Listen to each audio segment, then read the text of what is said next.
Some wounds never heal, and some words are never spoken until it's almost too late.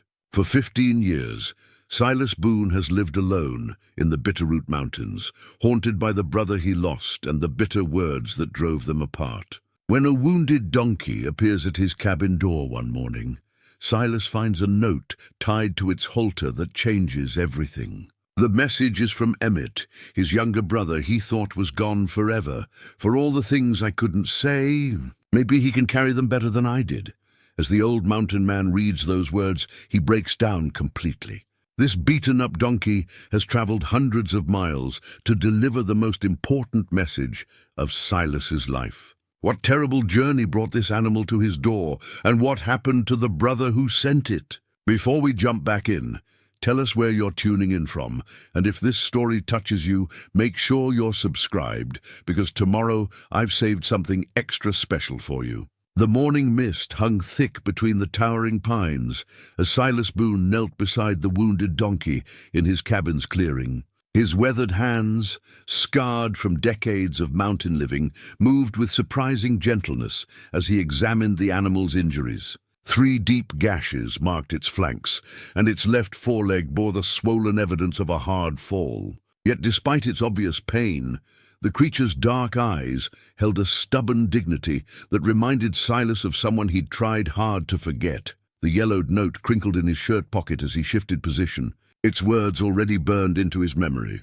Emmett's handwriting, still recognizable after all these years, though shakier now, more desperate. Silas had read those words a dozen times since dawn, each reading hitting him like a punch to the chest.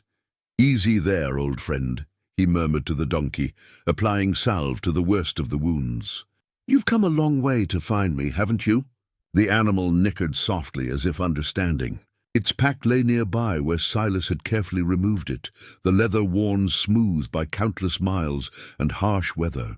Whatever journey had brought this messenger to his door had been neither short nor easy.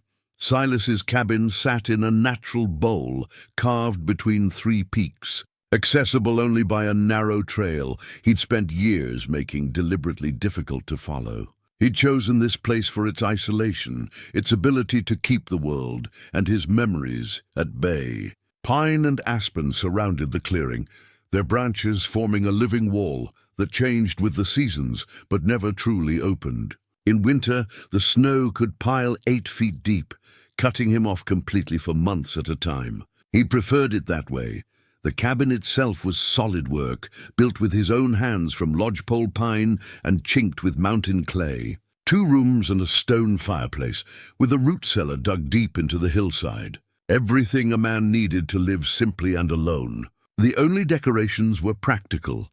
His father's rifle mounted above the mantel, a few books on wilderness medicine and animal husbandry, and a single photograph of his parents on their wedding day. Nothing of Emmett. He'd made sure of that, or so he'd thought. The carved wooden horse sat on the mantel now, its painted surface faded, but still recognizable. Silas had found it that morning while searching for medical supplies, tucked behind his father's old ammunition box, where he'd apparently hidden it 15 years ago. Emmett had carved it during the long winter when they were 12 and 10, working for weeks with their father's whittling knife until his fingers bled from the effort. The little horse had been Emmett's pride and joy until the day Silas, in a fit of jealous rage, had thrown it into the creek. He'd fished it out later, of course, when his anger cooled, and he saw his little brother's tears. But the damage was done, in more ways than one. That had been the beginning of the crack between them, the first sign that their brotherhood wouldn't survive the storms ahead. "You always were too trusting for your own good," Silas said to the donkey, though his words were meant for a different audience entirely. "Should have known better than to come looking for me." The animal huffed and nudged his shoulder with its muzzle, a gesture so gentle it nearly broke him again. When was the last time any living creature had shown him such simple affection? Years, certainly. Maybe decades. Silas had been 25 when he'd fled into these mountains, driven by guilt and grief he couldn't bear to face. Emmett had been just 23, newly married to a girl from town whose name Silas had forced himself to forget. The wedding should have been a celebration, a new beginning for the Boone family after so much loss. Instead, it had become the final battleground for years of accumulated resentment. Their father had died 2 years earlier, leaving behind a modest ranch and a will that split everything equally between his sons. But equal didn't mean simple. The ranch needed work, needed investment, needed one of them to stay and run it, while the other pursued different dreams. Emmett had wanted to explore, to prospect for gold in the Northern Territories, to see something of the world beyond their valley. Silas had wanted to build something lasting, to honor their father's memory by making the ranch profitable. The argument that split them apart hadn't been about money, though. Money they could have worked out. It had been about trust, about loyalty, about the weight of responsibility and who should bear it. Words had been said that couldn't be taken back, accusations flung like stones in their childhood creek. By the time the dust settled, Emmett was gone, and Silas was alone with a ranch he no longer wanted, and guilt that gnawed at him like a persistent wound. He'd sold the ranch within a year, unable to bear the memories it held.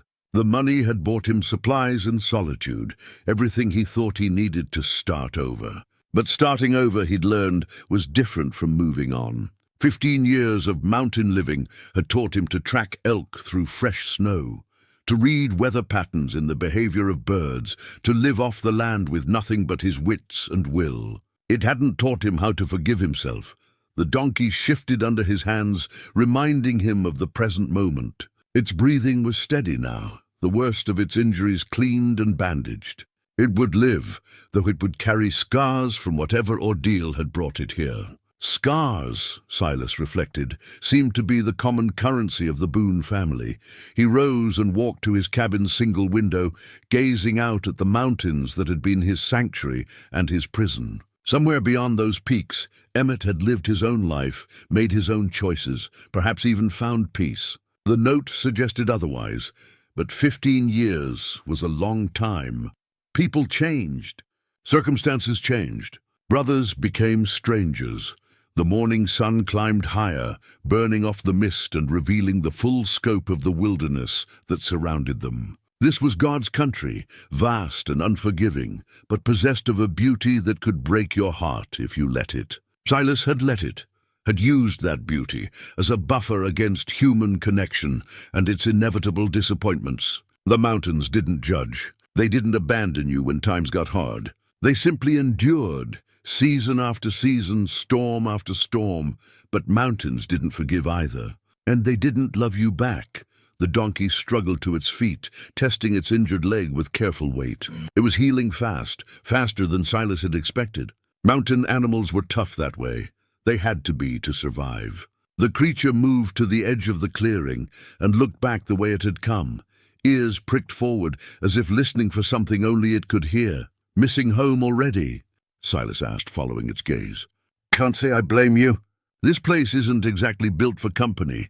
But even as he spoke, something stirred in his chest that he hadn't felt in years. Purpose, maybe, or responsibility. The donkey had come to him for a reason, carrying more than just Emmett's note. It carried hope, fragile and foolish as that might be. Hope that 15 years of silence could be broken, that words spoken in anger could be answered with something better. The carved horse seemed to watch him from the mantle, its painted eyes holding all the innocence of childhood dreams. Emmett had believed in those dreams once, had believed that anything was possible with enough determination and love. Silas had been the practical one, the one who pointed out obstacles and limitations. Funny how those roles had reversed. Emmett the one who'd gone out into the world to chase impossible things. Silas the one who'd retreated into dreams of solitude and simplicity. Perhaps it was time to be practical again. The donkey needed care, needed time to heal properly before it could travel. And if it had come from wherever Emmett was now, it might be the only link Silas had to a brother he'd given up for lost. The note suggested Emmett was still alive, still thinking of him after all these years. That had to count for something. As the sun reached its zenith, Silas made a decision that surprised him with its clarity. He would tend the donkey until it was strong enough to travel, He would study its gear, its condition, any clues it might carry about Emmett's life and circumstances. And then, God help him, he would follow it back to wherever it had come from. The mountains would wait, they always did. But brothers were mortal, and time had already taken too much from both of them. The donkey seemed to sense his resolve. It moved closer, pressing its warm flank against his leg in a gesture of trust and companionship. For the first time in 15 years, Silas Boone didn't feel completely alone in the world. It wasn't much, the beginning of hope rather than its fulfillment. But beginnings mattered. Emmett had taught him that, back when they were boys, and every day held new possibilities. Maybe some lessons were worth remembering after all. The discovery came by accident 3 days later, as Silas was cleaning the donkey's pack more thoroughly. He'd been gentle at first, respecting what seemed like personal belongings, but something about the way the leather sat had nagged at him. The pack was too heavy for its apparent contents, and there were stains on the saddlebags that looked suspiciously like dried blood. His fingers found the hidden compartment sewn into the pack's lining, disguised so well that only someone with his tracking experience would have noticed the slight irregularity. Inside, wrapped in oiled cloth, lay a map that made his blood run cold. The parchment was torn along one edge and stained with what was definitely blood. Not old blood, but recent enough to still carry a rust-red color. Silas spread it carefully on his kitchen table, weighing the corners with smooth river stones. The map showed a route through some of the most dangerous territory in the northern mountains. Places where decent folks didn't travel and smart folks didn't linger. The trail marked in faded ink wound through Apache country, past abandoned mining camps known for violence and desperation. Worse, it led through the Broken Tooth Pass, a narrow canyon where claim jumpers and road agents liked to set their ambushes. Silas had heard stories about that pass from traders and trappers, stories of men who went in and never came out, their bones picked clean by crows and forgotten by the world. But it was the notations scrawled in the margins that truly frightened him. Emmett's handwriting again, but urgent now, desperate. "They know" was written near one creek crossing. "Can't go back" marked another section. And near the end of the trail, in letters that seemed to shake with fear, "Tell Silas I was wrong." Silas's hands trembled as he traced the route with his finger. Whatever had driven Emmett to travel such a path had been serious enough to risk his life. The map suggested he'd been running from something or someone, and that the danger had been real enough to make him consider reaching out to the brother he'd left behind. A thorough search of the donkey's gear revealed more disturbing evidence. An empty ammunition pouch, torn so violently that the leather had ripped clean through. Fragments of expensive cloth, wool and silk that spoke of prosperity rather than the rough clothing of a prospector or trapper. And wrapped carefully in the donkey's blanket, a piece of mirror glass with bullet holes through it, edges sharp enough to cut. Each item told part of a story Silas didn't want to believe. Emmett had been involved in something dangerous, something that had brought violence down on him. The mirror suggested an ambush. Road agents often used them to signal each other or to blind their victims. The expensive cloth meant money was involved. Probably more money than an honest man could earn in these mountains. The donkey watched him examine each piece, its dark eyes seeming to understand the gravity of what was being revealed. When Silas held up the torn ammunition pouch, the animal whinnied softly and pawed at the ground, its agitation clear. "You saw it happen, didn't you?" Silas murmured, running his hand along the donkey's neck. "You were there when they came for him." The animal's response was answer enough. It pressed closer to him, seeking comfort from memories that probably still haunted its dreams. Whatever had happened to Emmett, this loyal creature had witnessed it all, and somehow escaped to bring word to the only family Emmett had left. Silas walked to his window and stared out at the peaceful mountains, their snow-capped peaks serene under the afternoon sun. Somewhere beyond that beauty, his brother was either dead or in terrible danger. The practical part of his mind, the part that had kept him alive for 15 years in the wilderness, whispered that it was probably too late. The blood on the map, the violence suggested by the artifacts, The dangerous country the trail led through, all of it pointed to a man who'd gotten in over his head and paid the ultimate price. But there was another voice in his head now, one that sounded suspiciously like their father. "Family stands by family," the old man had always said. "When the chips are down and the wolves are howling, blood is all you can count on." Silas had forgotten that lesson in his anger and pride, had let 15 years pass without so much as a word to his only brother. If Emmett was dead, that silence would be the heaviest burden Silas would ever carry, and if he was alive, if there was even a chance he was alive, then Silas had to try. The decision, when it came, felt as inevitable as the changing seasons. He would follow the trail marked on that blood-stained map, no matter where it led or what he found at the end of it. He would take the donkey as his guide. The animal clearly knew the way and had already proven its courage and loyalty. Together, they would retrace Emmett's desperate journey and discover the truth of what had happened to him. Silas began his preparations that very afternoon, moving with a purpose he hadn't felt in years. His father's rifle came down from the mantel, its action still smooth and true despite its age. Ammunition carefully counted and portioned. Dried meat and hardtack, enough for 2 weeks on the trail. Medical supplies, rope, his best hunting knife, everything a man might need to survive in hostile country or to fight his way out of it. The donkey seemed to understand what was happening. As Silas packed his gear, the animal grew increasingly restless, pacing the clearing and looking toward the trail that led down from the mountains. It was eager to go, eager to complete whatever mission Emmett had given it, but it was also afraid. Silas could see it in the way the donkey's ears flicked at every sound, in how it startled at shadows that hadn't bothered it before. Whatever had happened on that marked trail had left its mark on more than just the map. As the sun began to set behind the peaks, Silas sat on his porch and studied the map one more time. The route would take them through country he'd avoided for good reason, lawless territory where a man's life was worth less than the bullets it took to end it. He would be leaving the safety of his mountain sanctuary for dangers he might not be skilled enough to handle. At 52, he wasn't the man he'd been at 25, and the years of solitude hadn't exactly prepared him for gunfights and desperate chases. But none of that mattered anymore. Emmett was out there somewhere, and the note tied to the donkey's halter had been a cry for help 15 years in the making. Whatever bitter words had passed between them, whatever pride and stubbornness had kept them apart, family was still family. Blood was still blood.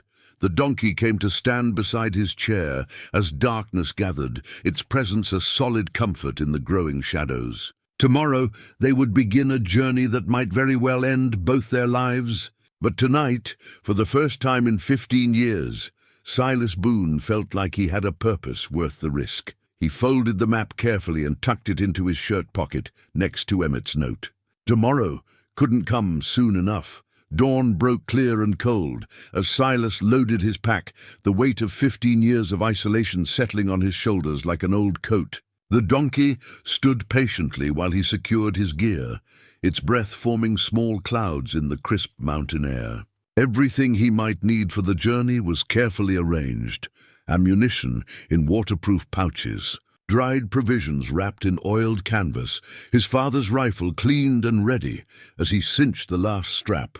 His fingers brushed against something hard tucked deep in the donkey's pack. Curious, he worked it free and found himself holding a silver compass, its surface tarnished but still functional. The engraving on the back made his breath catch. To William Boone, true north always. Margaret, their father's compass, the one that had guided him through 20 years of surveying and prospecting before he'd settled down to raise a family. Silas remembered this compass from his childhood, how his father would let him hold it on their hunting trips, teaching him to read the magnetic needle and understand the concept of true direction. When their father died, the compass had gone to Emmett as part of his inheritance, along with the wandering spirit that seemed to run in the Boone bloodline. Finding it here, in the donkey's pack, was like receiving a message from beyond the grave. Their father had always said that a man needed to know his true direction in life, not just on the trail. "The compass points north," he'd told them, "but it's up to you to decide where north leads." Silas turned the compass over in his weathered hands, watching the needle swing toward magnetic north with the same steady certainty it had shown for decades. Emmett had carried this with him on whatever journey had brought him to grief. Now it would guide Silas on the path to find him. "You ready for this, old friend?" he asked the donkey, which he'd taken to calling messenger in his thoughts. The animal nickered softly and turned toward the trail leading down from his mountain sanctuary. Ears pricked forward with unmistakable eagerness. The descent began before full sunrise, their breath mingling in the cold air as they picked their way down the narrow path Silas had deliberately kept rough and unwelcoming. Every step took them further from the safety of his hermit existence and closer to whatever dangers had claimed his brother. The familiar weight of his father's rifle across his back provided some comfort. But Silas knew that 15 years of mountain solitude hadn't prepared him for human conflict. Messenger proved to be an excellent trail companion, sure-footed on the rocky slopes and seemingly tireless despite his recent injuries. More than that, the donkey displayed an intelligence that surprised Silas. When they reached a fork in the trail where the official path diverged from a barely visible game track, Messenger immediately chose the hidden route without hesitation. It was as if the animal had memorized every twist and turn of the journey it had made to find him. By midday, they had descended far enough to encounter signs of other travelers. Bootprints in the mud near a creek crossing, the cold ashes of a campfire that was maybe 2 days old, and most troubling of all, the carcass of a horse that had been shot rather than dying naturally. The bullet hole behind the ear was small and precise, the work of someone who knew how to kill, quickly and quietly. Silas knelt beside the dead horse, reading the story told by the tracks around it. At least 3 men had been here, probably more. They'd killed the horse not for meat. The carcass was untouched by knives, but because it was injured and slowing them down. The kind of practical brutality that spoke of men in a hurry, men running from something or chasing it. Messenger grew agitated at the sight of the dead horse, dancing nervously and pulling at his lead rope. The donkey's distress suggested it recognized this place, had perhaps been here before, under very different circumstances. Silas found himself wondering if this had been part of Emmett's party, if his brother had been forced to watch as his companions eliminated anything that might slow their escape.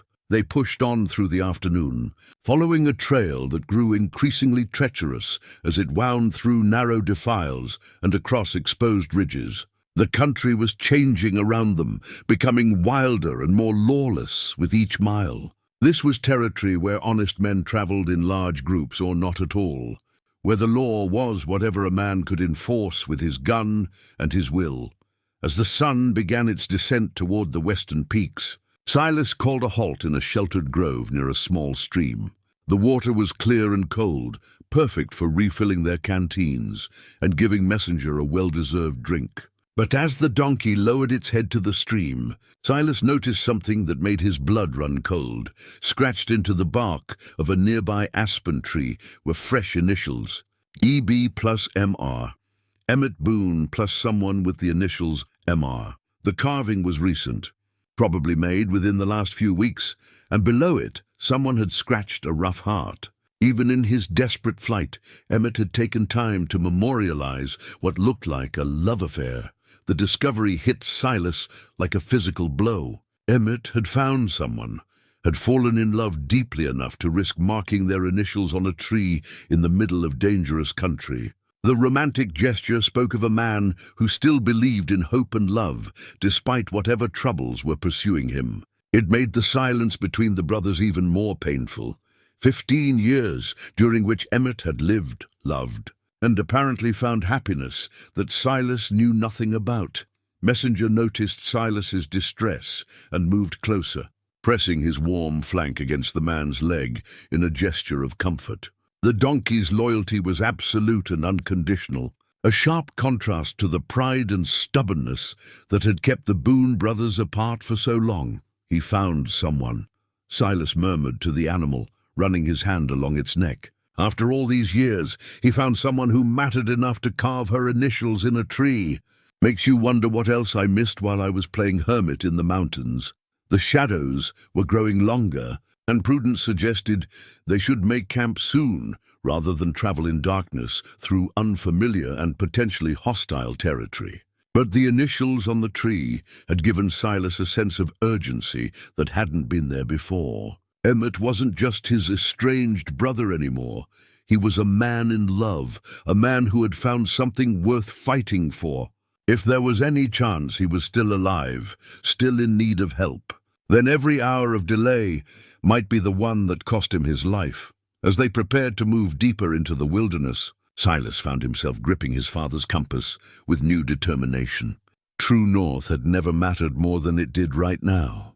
Somewhere ahead, following the needle's steady guidance, lay answers to questions that had haunted him for 15 years. Whether those answers would bring peace or more pain remained to be seen, but Silas was committed to finding them. The donkey seemed to sense his renewed resolve. As they prepared to continue down the trail, Messenger's step was lighter, his bearing more confident. They were both going home in a way, following a path that might finally lead them to where they belonged. The morning of their third day on the trail brought unwelcome company. Silas heard them before he saw them, the clip-clop of multiple horses moving at a leisurely pace, accompanied by the low murmur of conversation that carried farther than the riders probably intended. He quickly led Messenger off the main path and into a cluster of boulders, where they could observe without being seen.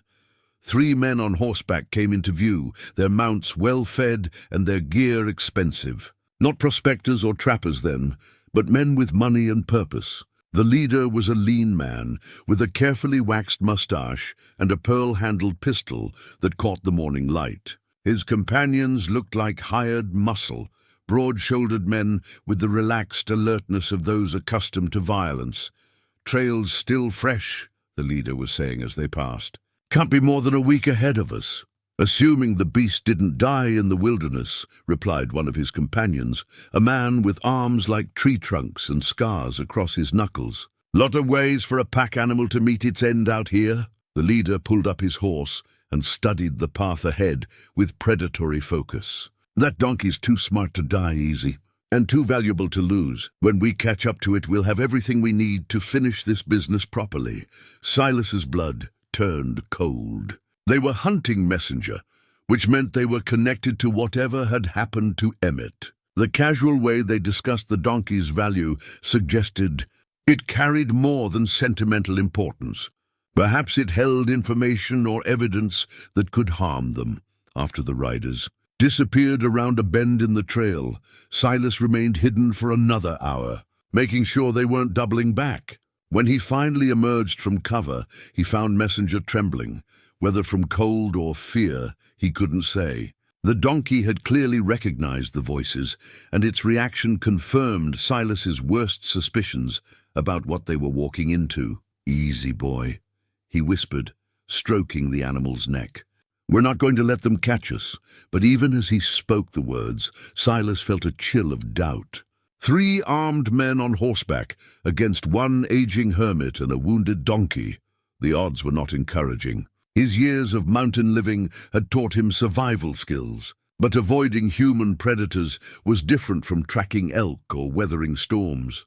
As they continued down the trail, Silas found himself checking their back trail constantly, expecting to see pursuers at any moment. The landscape around them was becoming more open, offering fewer places to hide, but better visibility of potential threats. Rolling hills covered with sagebrush and scattered groves of aspen stretched toward distant mountains. Beautiful but unforgiving country, where a man could see trouble coming from miles away.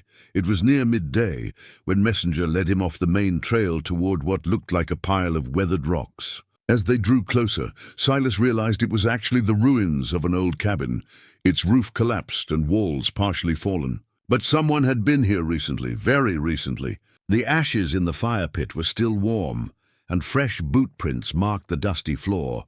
More important was what he found tucked behind a loose stone in the cabin's foundation.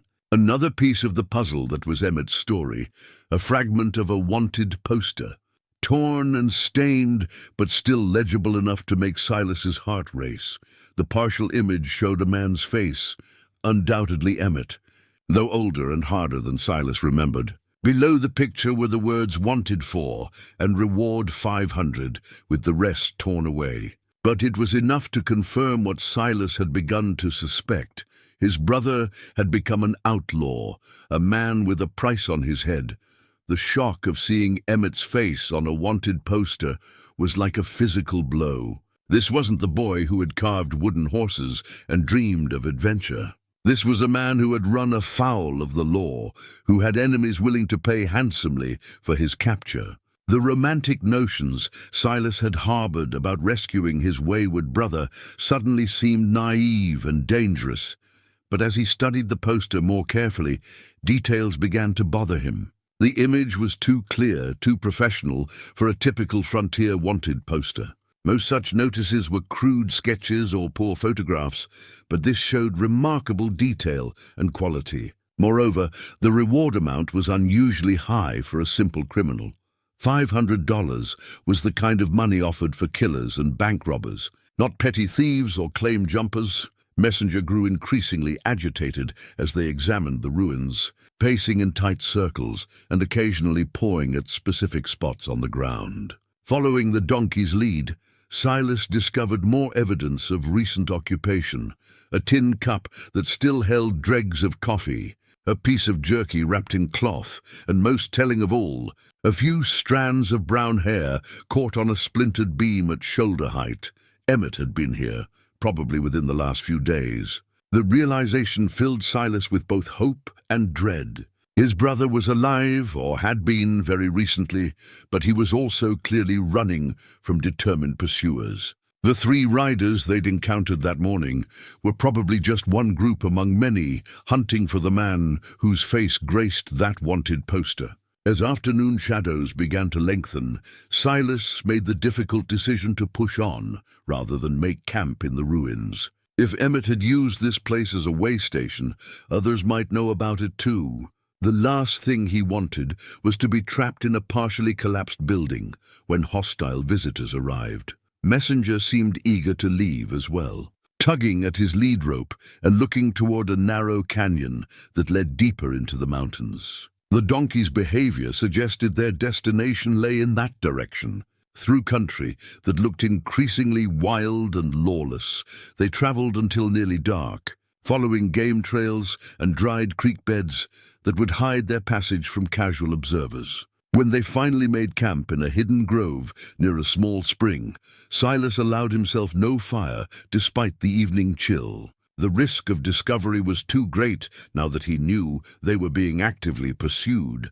As he shared his meager dinner with Messenger, Silas found himself studying the torn wanted poster by moonlight. Whatever Emmett had done, whatever crimes he was accused of, the boy Silas remembered was still somewhere inside that harder face. The brother who had carved wooden horses and believed in impossible dreams deserved the chance to tell his side of the story. Tomorrow would bring them deeper into dangerous territory, closer to whatever truth awaited at the end of their journey. But tonight, under the vast canopy of mountain stars, Silas allowed himself to hope that 15 years of silence could still be overcome by the simple fact of brotherhood. Family was family, regardless of wanted posters or the prices placed on their heads. The 4th day brought them into mining country, where scarred hillsides and abandoned claims spoke of desperate men chasing elusive fortunes. The air itself seemed different here,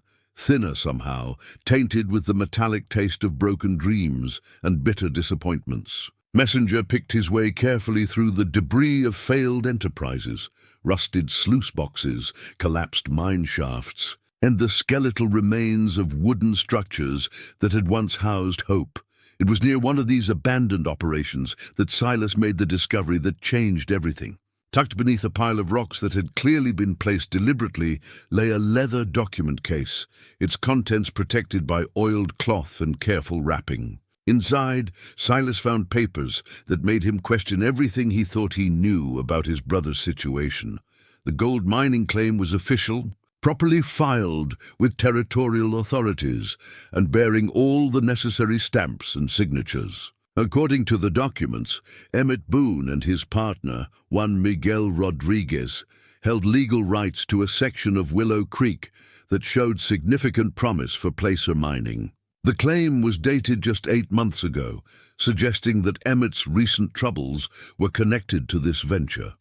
But more interesting than the claim itself were the assay reports tucked between its pages. The ore samples from Emmett's claim showed remarkable purity, the kind of gold content that could make men rich quickly and attract the wrong sort of attention just as fast. Scrawled notes in the margins, written in Emmett's careful hand, documented the increasing yields and his growing excitement about the find. "Miguel thinks we're sitting on the mother lode," one note read.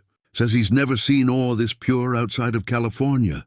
We could be rich men by Christmas if we can keep the claim jumpers away." The optimism in those early notes stood in stark contrast to later entries, which grew increasingly dark and worried. "Strange men asking questions in town," Emmett had written. "Miguel says they're working for the Territorial Mining Company, trying to find legal ways to take our claim. Might have to move the operation to keep it safe." The final entry, dated just 3 weeks ago, sent a chill down Silas's spine. "They killed Miguel last night. Made it look like an accident, but I know better. They want the claim, and they'll kill anyone who stands in their way. Have to run. Can't trust anyone now except maybe old Loyalty here." The reference to Loyalty was clearly about Messenger, whose real name apparently reflected the bond between donkey and master. Silas looked up at Messenger, Loyalty, with new understanding. This wasn't just a pack animal that had wandered into his clearing. This was Emmett's partner, in every sense that mattered, the only witness to whatever violence had destroyed his brother's attempt at legitimate prosperity. The intelligence he'd observed in the donkey's behavior suddenly made perfect sense. "You were there when they killed his partner," Silas said softly, and Loyalty's ears drooped as if understanding. "You saw what they did, and you helped him escape." The pieces of the puzzle were falling into place now, painting a picture that was both clearer and more disturbing than Silas had imagined. Emmett hadn't turned outlaw by choice. He'd been forced into flight by claim jumpers who would stop at nothing to steal his legitimate find. The wanted poster was probably fabricated, a way to turn the law against him and make his eventual murder look justified. A sound from the trail below interrupted his thoughts. Horses approaching at a steady pace. Silas quickly gathered the documents and stuffed them into his pack, then led Loyalty deeper into the maze of mining debris. From their hiding place behind a collapsed ore cart, he watched as the same 3 riders from the previous day came into view, their leader studying the ground with the focused attention of an experienced tracker. "Lost the trail yesterday," the lean man with the pearl-handled pistol was saying. "But they can't have gone far with that lame donkey slowing them down." "Maybe the beast finally died," suggested the scarred man. "Save us the trouble of hunting it down." The leader dismounted and walked to the exact spot where Silas had found the document case, his eyes scanning the disturbed rocks with professional interest. "Someone's been here recently, very recently." He knelt and picked up a scrap of oiled cloth that Silas had dropped in his haste to hide. "And they found something we missed." The third man, who had been silent until now, spoke up with the accent of an educated Easterner. "If they have the claim documents, that could complicate things considerably. The territorial authorities won't look kindly on our activities if proof of legitimate ownership surfaces." "Then we make sure it doesn't surface," the leader replied coldly. "Along with whoever's carrying it." They remounted and continued up the trail, but their conversation had revealed more than they probably intended. These weren't simple outlaws or opportunistic claim jumpers. They were working for someone with resources and connections, someone who could fabricate wanted posters and potentially corrupt territorial officials. Emmett had stumbled into something far more dangerous than a local mining dispute. After the riders disappeared, Silas and Loyalty continued their journey through the scarred landscape of broken dreams. The mining country stretched for miles in every direction, a testament to the gold fever that had gripped the territory for decades. Most of the claims had been abandoned when the easy pickings ran out, leaving behind a wasteland of poisoned streams and unstable excavations. But not all the claims were abandoned. As afternoon wore toward evening, they encountered their first occupied mining operation. A rough camp where half a dozen men worked a claim with the desperate intensity of those who had invested everything in one final chance at prosperity. Their leader, a grizzled veteran with arms like tree trunks and eyes that missed nothing, stepped into their path with a rifle held casually but ready. "You boys lost?" he asked, though his tone suggested the question wasn't entirely friendly. "Just passing through," Silas replied carefully. "Looking for the trail to Broken Tooth Pass." The mention of that notorious location brought immediate changes to the miner's demeanor. Weapons appeared from nowhere, and suddenly Silas found himself facing 6 armed men who clearly considered him a potential threat. Nobody goes to Broken Tooth Pass unless they're running from something or chasing something, the leader said. "Which one are you?" Silas made a quick calculation. These men were suspicious, but not necessarily hostile, and they might have information about Emmett's passage through the area. Sometimes the truth, carefully presented, was safer than lies that could be easily discovered. "I'm looking for my brother," he said simply. "He came through here a few weeks ago with a donkey like this one. Younger man, brown hair, probably traveling alone and in a hurry." Recognition flickered in several faces, and the leader's grip on his rifle relaxed slightly. "The fellow with the mining claim." "Yeah, he passed through. Traded some supplies for information about safe trails north. Seemed like a decent sort, though he was clearly running scared." "What did he tell you?" Silas asked. "Said there were men after him who wanted his claim. Claim jumpers with connections to the territorial government. He was trying to get to Fort Benton to file complaints with the federal marshal there." The miner's expression grew grim. "That was 3 weeks ago. Haven't seen hide nor hair of him since." The information confirmed Silas's suspicions about Emmett's motivations, but it also suggested that his brother's plan had gone badly wrong somewhere between here and Fort Benton. Broken Tooth Pass lay directly on that route, the fastest but most dangerous way through the mountains. If Emmett had been forced to take that path, his chances of survival dropped considerably. As darkness gathered, the miners offered Silas and loyalty shelter for the night, a gesture of frontier hospitality that he gratefully accepted. Around their campfire, he learned more about the violent competition for mining claims in the territory, and the shadowy figures who used legal manipulation and outright murder to steal legitimate finds from honest prospectors. Tomorrow would take them into the most dangerous part of their journey, through country where the law was whatever a man could enforce with gun and determination. But tonight, surrounded by men who had known Emmett and respected his integrity, Silas felt a renewed sense of purpose. His brother had been fighting for something legitimate, something worth defending. Whatever had happened to him in Broken Tooth Pass, he deserved to have someone continue that fight.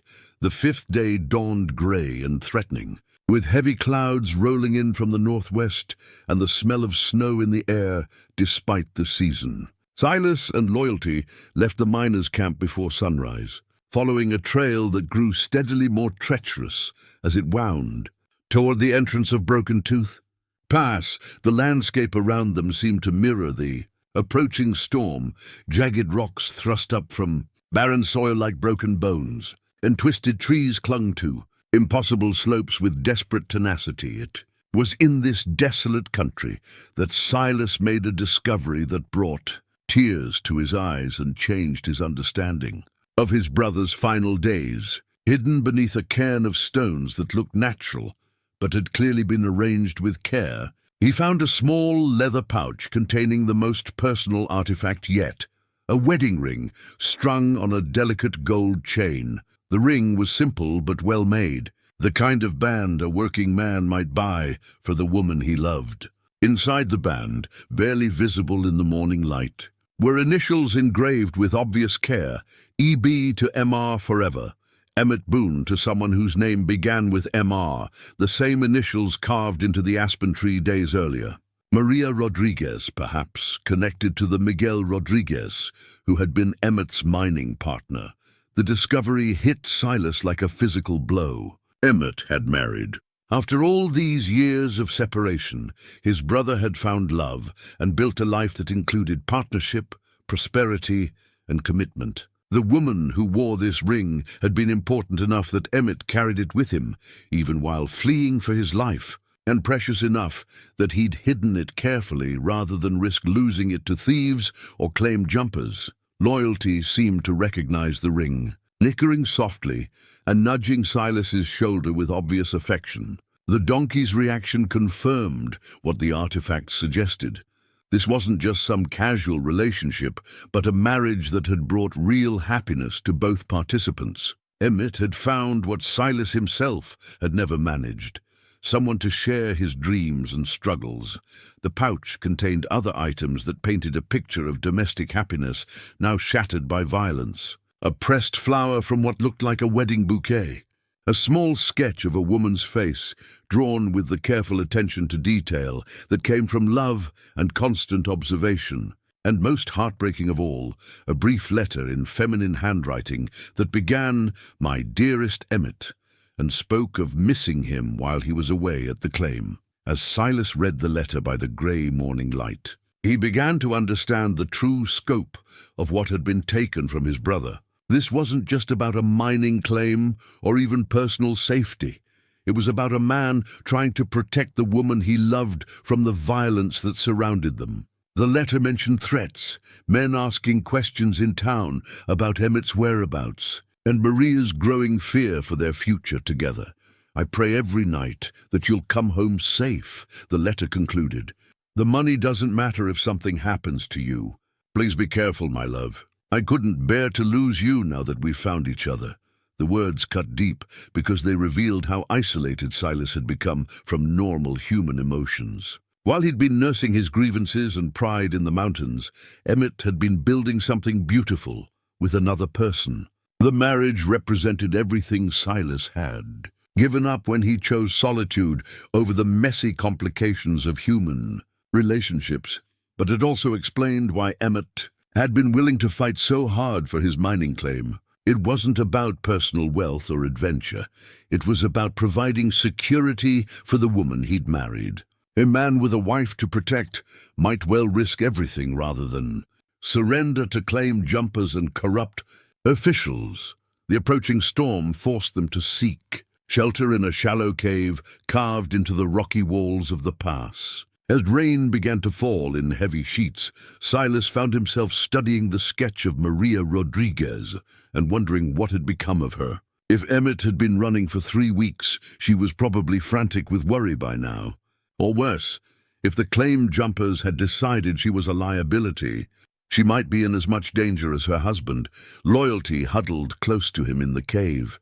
The donkey's presence, a warm comfort against the cold and his own dark thoughts. The animal's loyalty to Emmett extended to protecting anything connected to his master, including artifacts that held sentimental rather than practical value. The wedding ring on its chain represented love and commitment, emotions that transcended the brutal realities of frontier justice and mining politics. As afternoon wore toward evening, the storm intensified rather than passing through. Lightning illuminated the pass in stark black and white, revealing just how treacherous the route ahead would be. This was the country where travelers disappeared without explanation, where the bones of the unwary littered hidden gulches and forgotten valleys. But it was also where Emmett had come in his desperate flight toward Fort Benton and federal protection. Somewhere ahead, perhaps only hours away, lay the answers to questions that had driven Silas from his mountain sanctuary. Whether those answers involved rescue or burial remained to be seen, but the wedding ring had given new urgency to the quest. During a brief lull in the storm, Silas heard something that made his blood run cold. The sound of horses moving through the pass despite the dangerous conditions. The 3 riders who had been pursuing them were close enough now that weather wasn't going to stop them. They were committed to catching up with Loyalty and whoever was traveling with the donkey. "We're going to have company soon," Silas whispered to the animal, checking his weapons and mentally reviewing the limited options available to them. The cave provided shelter, but would become a trap if they were discovered. Moving in the storm was dangerous, but might be their only chance to avoid a confrontation. They weren't equipped to win. Loyalty's response surprised him. Instead of showing fear, the donkey moved to the cave entrance and looked back the way they had come, ears pricked forward with obvious determination.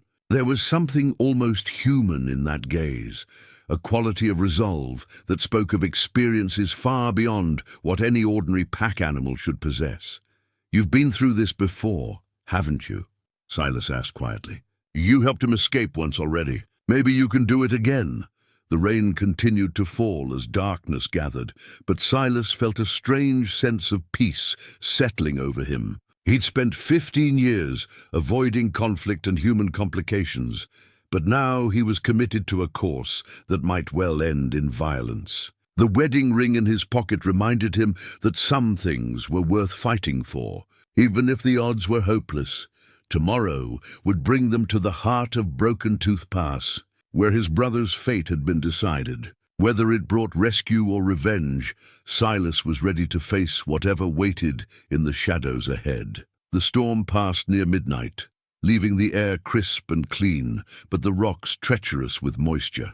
Silas had dozed fitfully in the cave, waking every few minutes to check on Loyalty and listen for sounds of pursuit. When dawn finally came, pale and uncertain through the mountain mist, he made a discovery that changed everything he thought he knew about their situation. While grooming Loyalty in preparation for the day's travel, Silas noticed that one section of the donkey's pack saddle sat differently than the others, as if something had shifted during the night. Investigating more carefully, his fingers found what felt like a hidden compartment sewn into the leather itself, so skillfully concealed that only someone with his tracking experience might have detected it. Working carefully with his knife, he opened the secret compartment and withdrew a piece of oiled cloth that had been wrapped around something precious. Inside lay a letter written in Emmett's careful handwriting, but the words it contained made Silas's world tilt on its axis.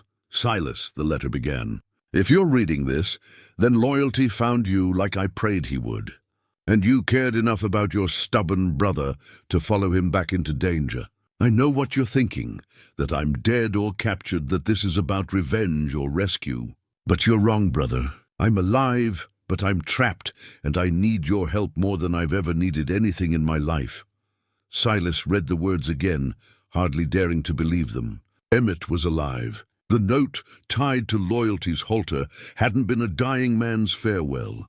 It had been a deliberate message designed to bring Silas to a specific place at a specific time. His brother had orchestrated this entire journey, using their shared history and the donkey's intelligence to guide him toward a reunion 15 years in the making. "The men who killed Miguel have me prisoner in the old Spanish mine at Devil's Gate, about 2 miles past the narrowest part of Broken Tooth Pass," the letter continued. "They're using me to work the claim they murdered him for, but they plan to kill me as soon as they've extracted everything valuable.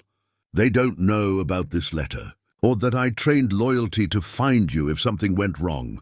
This revelation that Emmett was being held as forced labor rather than hiding as a fugitive reframed everything Silas had observed over the past week. The wanted poster was indeed fabricated, designed to turn law enforcement against Emmett rather than helping him. The claim jumpers had taken a more subtle approach than simple murder.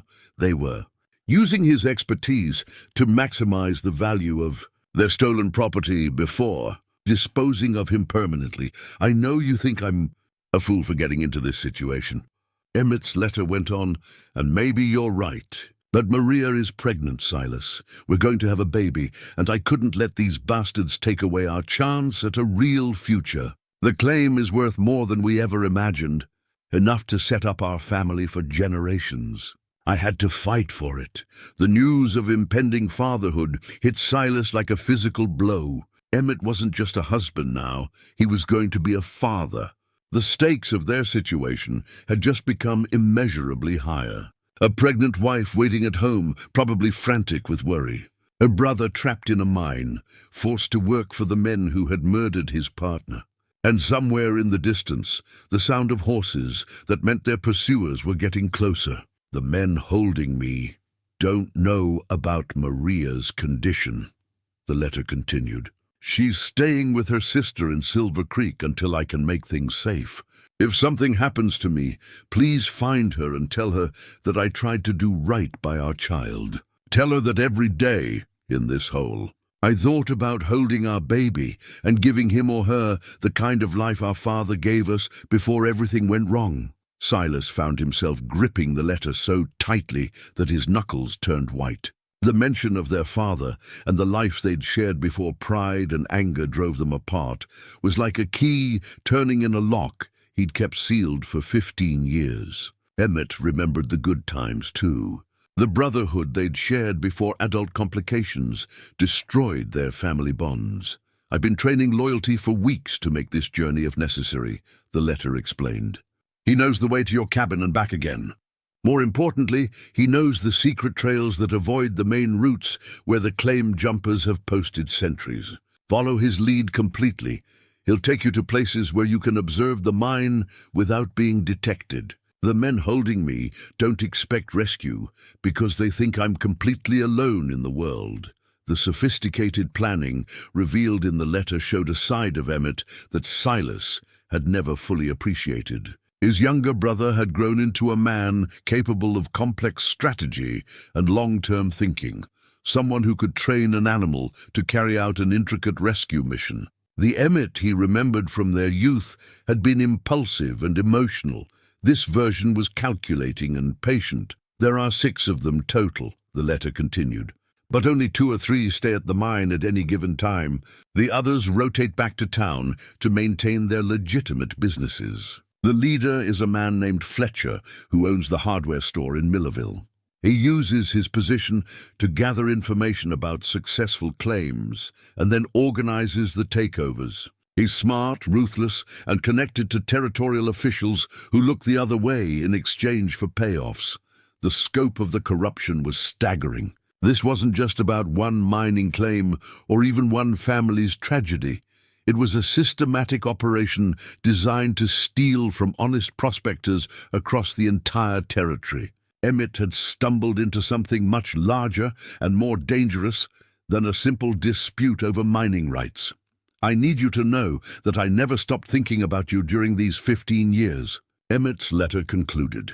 I was too proud to make the first move toward reconciliation and too ashamed of my failures to believe you'd want anything to do with me. But now, facing the possibility that I might never see another sunrise, all I can think about is how much time we've wasted being angry about things that don't matter anymore. Silas felt tears streaming down his face as he read those final words. The anger and resentment he'd nursed for 15 years suddenly seemed small and petty compared to the love and forgiveness his brother was offering. Emmett had never stopped thinking of him as family, had never given up hope that their brotherhood could be restored. The mine entrance is hidden behind a rockfall that looks natural but was actually engineered to conceal the opening, the letter's final paragraph explained.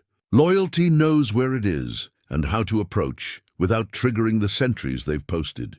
Trust him completely, brother. He's risked everything to bring you this message, just like I'm risking everything by sending it. If we're going to save our family, we have to do it together. Loyalty watched him read with obvious intelligence, as if the donkey understood every word and was waiting for Silas's response. The animal's brown eyes held depths of loyalty and courage that put human commitment to shame. This wasn't just a pack animal. It was a partner, a friend, and now a conspirator in what might be the most important mission of Silas's life.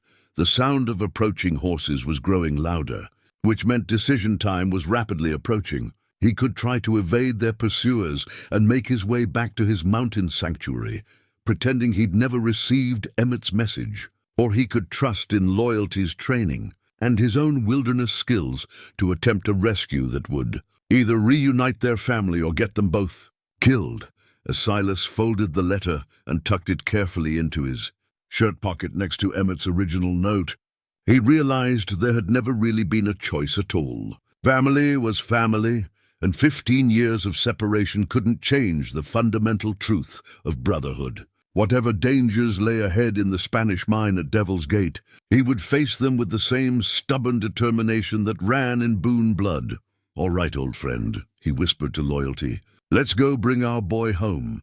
The approach to Devil's Gate took them through country that seemed designed by malevolent gods to test human determination. Narrow ledges wound along cliff faces where a single misstep meant a fall that would kill man and beast alike. Loyalty moved with the sure-footed confidence of an animal that had traveled this route before, but Silas found himself gripping the donkey's lead rope with white knuckles as they navigated passages barely wide enough for their bodies. Below them, the sounds of their pursuers echoed off the canyon walls, horses nickering, men calling to each other, the scrape of iron shoes on stone. The three riders had gained ground during the night and were now close enough that Silas could occasionally make out individual words. Their urgency suggested they knew exactly where. Loyalty was leading him and were desperate to prevent the reunion that Emmett had planned so carefully. "Can't be much farther now," he heard the leader call to his companions. "The old mine entrance is just past the Devil's Teeth formations. If we can cut them off there, we'll have them trapped." The knowledge that their destination was known to their enemies added new urgency to Silas's movements. Whatever advantage Emmett's careful planning had provided was rapidly evaporating. They would reach the mine ahead of their pursuers, but probably not by much. Any rescue attempt would have to be swift and decisive. As they rounded a particularly treacherous bend in the trail, Silas caught his first glimpse of the Spanish mine that had become his brother's prison. The entrance was indeed hidden behind what looked like a natural rockfall, but Loyalty's behavior revealed the truth. The donkey moved directly toward a specific section of fallen stones and began pawing at what looked like solid rock. Following Loyalty's lead, Silas discovered that the apparent rockfall was actually a carefully constructed facade. The stones had been arranged to conceal a tunnel entrance large enough for men and equipment to pass through easily. More importantly, the opening was positioned so that sentries inside could observe the surrounding terrain while remaining invisible to casual observers. From a hiding place behind a cluster of boulders, Silas studied the mine entrance and the terrain around it. Emmett's letter had mentioned 6 men total, with only 2 or 3 staying at the mine at any given time. But how many were there now, and how were they positioned? The wrong guess could mean death for both brothers and continued captivity for Maria's unborn child. As if reading his thoughts, Loyalty moved to a different vantage point and looked meaningfully toward a section of the mountainside above the mine entrance. Following the donkey's gaze, Silas spotted something that made his heart race. A piece of cloth tied to a stunted pine tree in a pattern that looked random, but clearly wasn't. It was a signal, arranged by someone who knew they would be observed from this exact position. The cloth was positioned to indicate numbers. 3 vertical strips meant 3 guards, while their arrangement showed where they were stationed. 1 at the mine entrance, 1 inside the tunnel, and 1 at a lookout post higher up the mountainside. Emmett was not only alive, but actively cooperating in his own rescue. Using a signaling system he and Loyalty had obviously practiced in advance. But as Silas studied the layout more carefully, he realized that 3 guards were still formidable odds for 1 aging hermit and a donkey, no matter how intelligent the animal might be. His father's rifle was accurate and deadly, but it was also a single-shot weapon that would leave him defenseless during reloading. If his first shot didn't eliminate multiple threats or cause the survivors to flee, he would likely join Emmett in captivity, or worse. The sound of approaching horses reminded him that time was running short. In perhaps 15 minutes, their pursuers would arrive and eliminate any element of surprise. If a rescue was going to happen, it had to happen now, ready or not. It was then that Silas noticed something that changed his understanding of the tactical situation entirely. Hidden among his gear, wrapped carefully in oiled cloth, was an item that Emmett must have placed there during one of Loyalty's earlier trips. Their father's old hunting knife, the one that had been missing from the cabin for 15 years. But this wasn't the same weapon Silas remembered from their childhood. Someone had modified it, adding a longer blade and what looked like a carefully balanced throwing weight. Attached to the knife was a brief note in Emmett's handwriting. "Father always said you were the better shot, but I was better with blades. This might even the odds a little. The guard at the entrance has a bad habit of turning his back every 10 minutes to check something inside the tunnel. That's your window. I'll be ready." The knife felt perfect in Silas's hand, balanced exactly right for throwing despite the modifications. Emmett had obviously spent considerable time working on it, turning their father's old hunting tool into a precision weapon. More than that, he'd provided specific intelligence about the guard's behavior patterns and timing. Even from inside the mine, he was still trying to orchestrate his own rescue. Loyalty seemed to sense that action was imminent. The donkey moved to a position that would give them both cover and a clear approach route to the mine entrance, then looked back at Silas with obvious expectation. Everything was in place. The signal system, the modified weapon, the timing information, even the means of approach. All that remained was for Silas to find the courage to act. As he prepared for what might be his final action as a free man, Silas found himself thinking about the life he'd wasted in his mountain sanctuary. 15 years of solitude, nursing grudges and avoiding the complications of human relationships. While he'd been playing hermit, Emmett had fallen in love, married, built a legitimate business, and was now preparing to become a father. His brother had lived, while Silas had merely existed. But perhaps it wasn't too late to change that pattern. Perhaps an old hermit could still learn new tricks, still find the courage to fight for something more important than his own peace of mind. The wedding ring in his pocket reminded him that love was worth fighting for, worth risking everything to protect. Maria Rodriguez was counting on him now, whether she knew it or not. Her unborn child deserved to know its father. The guard at the mine entrance shifted position, just as Emmett's note had predicted. In exactly 7 minutes, if the pattern held, he would turn his back and provide the window of opportunity that might be their only chance. Silas checked his father's rifle one more time, made sure the modified knife was positioned for easy throwing, and tried to calm his racing heart. Loyalty pressed against his leg in a gesture of comfort and solidarity. The donkey's courage put his own fears to shame. This animal had already risked everything to bring Emmett's message to him, had traveled hundreds of dangerous miles through hostile territory, guided only by training and loyalty. If a donkey could show such determination, surely a Boone could match it. The approaching sound of horses grew louder, echoing off the canyon walls like thunder. Their pursuers would be here soon, which meant the rescue attempt had to begin now or not at all. Silas rose from his hiding place and began moving toward the mine entrance, following the approach route that Loyalty's positioning had indicated. As he moved, Silas found himself remembering something their father had told them during their last hunting trip together, shortly before the illness that would kill him. "Boys," the old man had said, "there comes a time in every man's life when he has to choose between what's safe and what's right. When that moment comes, don't think too long.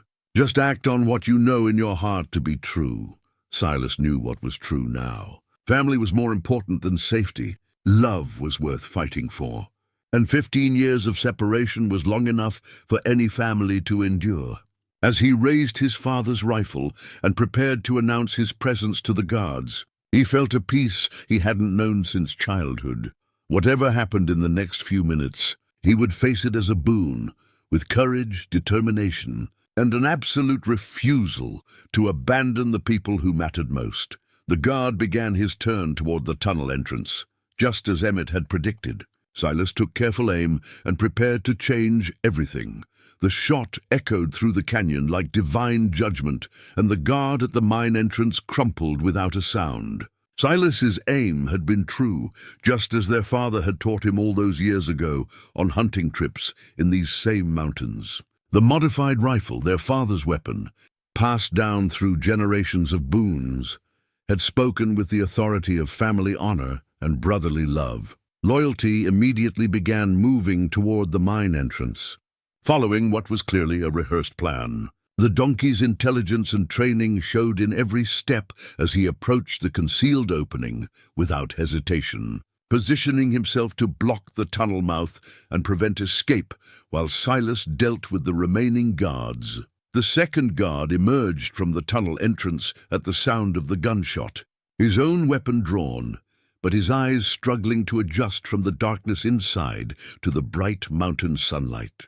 Silas didn't give him time to focus. The modified hunting knife left his hand with the precision of countless hours of practice, spinning end over end before finding its target with a wet thud. "Emmett!" Silas called into the tunnel darkness. "It's Silas. I'm here." The response came immediately, his brother's voice hoarse but unmistakably alive. "Silas, thank God. There's one more guard inside, armed with a shotgun. Be careful." The warning came just in time. Silas threw himself sideways as buckshot peppered the rocks where he'd been standing. The third guard had positioned himself well inside the tunnel, using the darkness as cover while he aimed at the bright rectangle of the entrance. It was a smart, defensive position that would be nearly impossible to assault directly. But Emmett wasn't finished providing intelligence. "His name is Carson," his brother shouted from somewhere deep in the mine. "He's got a nervous trigger finger and can't see worth a damn in the dark without his spectacles.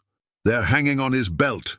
The information painted a tactical picture that Silas could work with. A nervous man with poor vision in a dark tunnel, dependent on eyeglasses he wasn't currently wearing.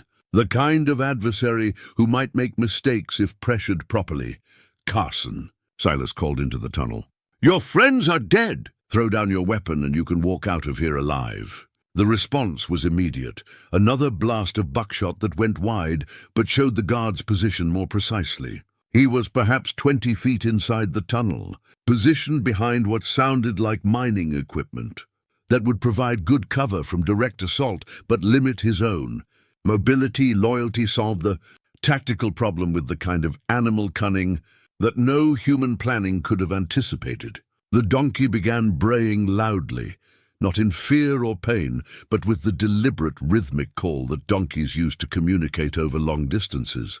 The sound echoed and amplified in the tunnel's confines, creating a disorienting cacophony that would make accurate shooting nearly impossible. Under cover of loyalty's noise, Silas moved into the tunnel entrance and pressed himself against the left wall. The guard's next shot went wide right, confirming that he was firing blind and probably couldn't hear much over the donkey's continued braying. Silas began moving deeper into the tunnel, using the wall as a guide and counting steps to judge distance. At 15 steps, he could make out the guard's silhouette against the faint light that filtered in from deeper workings. Carson was reloading frantically, his hands shaking as he tried to break open his shotgun and insert fresh shells. The man's glasses hung from his belt exactly where Emmett had said they would, and his squinting, desperate movements confirmed his poor vision. "It's over." "Carson," Silas said quietly, and the guard spun toward his voice with the shotgun half-loaded. The final confrontation lasted only seconds. Carson tried to bring his weapon to bear, but Silas was already inside his defensive perimeter. The butt of the rifle connected with Carson's temple in a precise blow that their father had taught them for finishing wounded animals. The guard dropped without firing another shot. His shotgun clattering harmlessly on the tunnel floor, silence fell over the mine, broken only by loyalty's continued braying and the sound of footsteps approaching from the deeper workings. Silas raised his rifle, then lowered it as a familiar figure emerged from the shadows, older, thinner, marked by weeks of captivity, but unmistakably his brother. Emmett Boone stood in the tunnel entrance for a long moment, staring at Silas as if he might be a mirage brought on by desperation and hope. Then he smiled, the same crooked grin Silas remembered from their childhood, and stepped forward with his arms outstretched. "Hello, brother," Emmett said simply. "Thank you for coming." The embrace that followed was 15 years in the making, a reunion of hearts and souls that had been separated by pride and misunderstanding, but never truly broken. Silas felt tears streaming down his face as he held his brother close, feeling how thin Emmett had become during his captivity, but also sensing the unbroken strength that had sustained him through weeks of forced labor and constant danger. "I'm sorry," Silas whispered, "for everything, for all the wasted years." "We're both sorry," Emmett replied, "but we're together now. That's what matters." Loyalty's braying had stopped, and in the sudden silence they could hear what they'd both been dreading. The sound of horses approaching fast up the canyon trail. Their pursuers had arrived. "How many sticks of dynamite do they have stored in here?" Silas asked, as the sound of approaching horses grew louder. Emmett's eyes lit up with understanding. "Enough to bring down half the mountain. They've been blasting new shafts deeper into the claim. There's a whole crate of it, about 50 yards back in the main workings." The brothers moved quickly through the tunnel, Loyalty following with the sure-footed confidence of an animal that had learned the mine's layout during previous visits. The sound of their pursuers grew closer, voices calling to each other, the scrape and clatter of men dismounting and approaching the mine entrance. "There they are," came a shout from outside. "The donkey's here, and there are bodies by the entrance." In the deeper workings of the mine, Emmett led Silas to where the claim jumpers had stored their blasting supplies. The wooden crate was marked with skull and crossbones, and warnings about proper handling, but desperation made them careless with safety protocols. Emmett grabbed an armload of dynamite sticks while Silas searched for fuse material. "There's another way out," Emmett explained as they worked. "An old air shaft that comes out about a quarter-mile down the canyon. It's narrow, but we can make it if we move fast. The question is how to delay them long enough to get clear." The answer came from their father's teachings about controlled explosions for clearing tree stumps and building roads. A properly placed charge could bring down the tunnel roof behind them, sealing the mine and eliminating any chance of immediate pursuit. But the timing would have to be perfect, too soon, and they'd trap themselves. Too late, and their enemies would catch them in the tunnel. Outside, they could hear Fletcher's voice giving orders to his men. "Spread out and watch all the approaches. They can't have gone far, and that donkey won't leave without his master. We'll smoke them out if we have to." "The air shaft is this way," Emmett whispered, leading them toward a narrow opening that had been carved into the tunnel wall. "But Silas, there's something you need to know. The people holding me, they're not just claim jumpers. Fletcher's been working with territorial officials to systematically steal claims across the entire region. If we expose him, we might bring down a corruption network that reaches all the way to the territorial capital." The scope of the conspiracy was staggering, but it also provided an opportunity. Men involved in such extensive criminal activities would have extensive resources, but also extensive vulnerabilities. They couldn't afford to let witnesses escape. But they also couldn't afford too much public attention. Silas set the charges with the care their father had taught him, positioning them to bring down specific sections of the tunnel roof while leaving their escape route intact. The fuse would give them perhaps 3 minutes to reach safety, enough time if everything went according to plan, but no margin for error. "Ready?" Emmett asked as Silas lit the fuse. They moved through the narrow air shaft with desperate urgency, Loyalty somehow managing to follow despite the confined space. Behind them, the fuse burned steadily toward the charges that would determine whether they escaped or died together in the mountain's embrace. The air shaft was a nightmare of loose rock and narrow passages, but Emmett's knowledge of its layout proved accurate. They emerged into daylight, just as the explosion rumbled through the mountain behind them, sending a column of dust and debris shooting from the mine entrance like a cannon blast. But their freedom was temporary. Fletcher and his men had anticipated the possibility of another exit and had positioned sentries to watch the surrounding terrain. Even as the dust settled from the explosion, Silas could see armed figures moving to surround their position. "There!" Fletcher's voice carried clearly in the mountain air. "The air shaft. I told you they'd try to rabbit through there." The final confrontation was inevitable now. 3 armed men against 2 brothers and a donkey in open terrain that offered little cover. But Emmett had one more surprise prepared. During his weeks of captivity, he'd learned things about Fletcher's operation that could be turned against him. "Fletcher," Emmett called out as the men approached.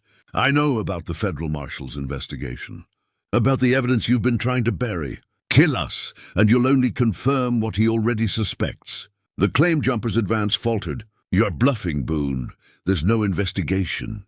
Marshal Davidson from Fort Benton has been tracking the pattern of claim thefts for months. He's already connected 3 other operations to territorial officials." "Your name came up more than once." Emmett's voice carried the confidence of a man with nothing left to lose. "Kill me, and you'll have federal authorities crawling over this entire operation within the week." Fletcher's hesitation lasted only seconds, but it was enough for Silas to act. His father's rifle spoke once more, and the man with the pearl-handled pistol fell forward into the mountain dust. The remaining 2 guards broke and ran, their courage evaporating with their leader's death, as silence settled over the canyon, broken only by the sound of retreating hoofbeats. The brothers stood side by side and watched their enemies disappear into the distance. They had won, but at a cost that would change everything about their lives going forward. "What now?" Silas asked. Emmett smiled and put his arm around his brother's shoulders. "Now we go home to Maria and start over.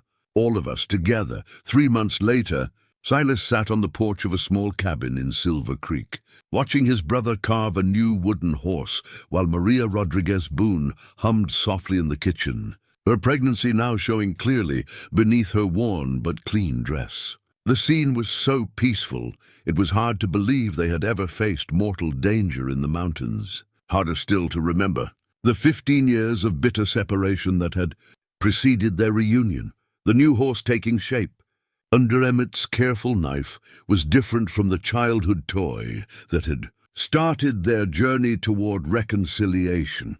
This one was larger, more detailed, carved with the skill of a man who had learned patience through suffering and found joy again through love. But more than that, it was being made as a gift, the first of many toys for the child who would be born before winter's end. "Remember how you used to get so angry when I spent hours whittling?" Emmett asked without looking up from his work. "You said it was a waste of time when there was real work to be done."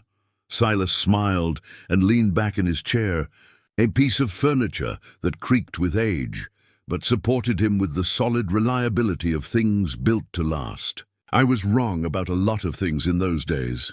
Seems like I spent most of my life being wrong about what really mattered." The wooden horse was taking final shape now, its mane carved with delicate attention to detail, and its stance suggesting movement and life. Emmett had always been gifted with his hands, able to create beauty from raw wood in ways that seemed almost magical. Watching him work brought back memories of childhood winters when they'd sit by the fire, while their father read and their mother mended clothes. 2 boys finding wonder in the simple act of making something useful from nothing. "I've been thinking about names," Maria said from the doorway, wiping her hands on a dish towel as she joined them on the porch. "If it's a boy, I'd like to call him William, after your father. Emmett tells me he was a good man who deserved to be remembered." The suggestion brought tears to Silas's eyes. Their father had been a good man, patient and wise in ways that his sons had only begun to appreciate after he was gone. The idea that his name would live on in a new generation felt like a blessing, a chance for the family to start fresh while honoring its roots. "And if it's a girl?" Silas asked, though he already suspected the answer. "Margaret," Maria replied with a smile. "After your mother. Emmett says she had your father's patience and twice his stubborn determination. Sounds like qualities our daughter might need in this family." The easy way she included Silas in planning for their child's future spoke to the generous heart that had captured Emmett's love and now welcomed his brother without reservation. Maria had every right to resent the man whose pride had cost them 15 years of family support. But instead, she treated him like the brother-in-law he should always have been. Loyalty grazed peacefully in the small paddock behind the cabin. His role as messenger and rescuer now transformed into that of beloved family pet. The donkey had earned his retirement through courage and loyalty that put human virtue to shame. He would live out his days in comfort, surrounded by the family he had helped reunite through his determination and intelligence. The cabin itself was modest but well-built, constructed with Silas's mountain-honed skills and Emmett's careful planning. It sat on a small piece of land they'd purchased with gold from the legitimate claim that had started their troubles, money that Fletcher's corrupt network would never be able to touch now that federal authorities were investigating the territorial mining administration. Marshal Davidson stopped by. "Yesterday, while you were in town," Emmett mentioned as he put the finishing touches on the wooden horse. "Says the investigation is going better than expected. Turns out Fletcher kept detailed records of his bribes and partnerships. They've already arrested 2 territorial officials and identified at least a dozen other mining operations that were stolen through similar schemes." The news was satisfying in ways that went beyond personal justice. Emmett's courage in fighting for his legitimate claim had exposed corruption that had been stealing from honest prospectors for years. His suffering had ultimately protected other families from similar tragedies, giving meaning to the pain he'd endured as Fletcher's prisoner. "What about the others who worked with Fletcher?" Silas asked, scattered to the winds when they heard about the federal investigation. "The marshal thinks most of them will try to disappear rather than risk exposure. Without Fletcher to coordinate things, the whole network is falling apart." As the afternoon sun began to sink toward the western mountains, casting long shadows across the peaceful valley, Silas reflected on how completely his life had changed. 3 months ago he had been a hermit, nursing grievances and avoiding human connection. Now he was part of a growing family, uncle to an unborn child, and brother to a man he respected more than he'd ever thought possible. The wooden horse was finished now, its surface smooth and ready for the small hands that would hold it in the months and years to come.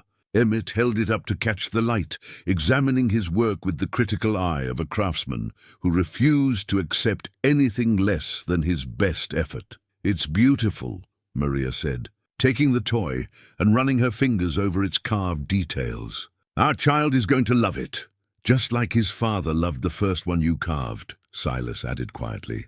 "Before I threw it in the creek in a fit of jealous temper." Emmett looked at him with the same forgiveness he'd shown that day so long ago, when a hurt little boy had fished his treasure from the cold water and dried it carefully by the fire. "We all make mistakes, Silas. The important thing is what we do afterward." As darkness gathered around their small family circle, Silas felt a peace he hadn't known since childhood. Tomorrow would bring new challenges and responsibilities. But tonight there was only love, forgiveness, and the promise of new life growing within the woman who had brought them all together. The wooden horse sat on the porch rail between them, a symbol of craftsmanship, patience, and the enduring power of family bonds to overcome any obstacle. Some gifts, Silas realized, were worth waiting 15 years to give and receive.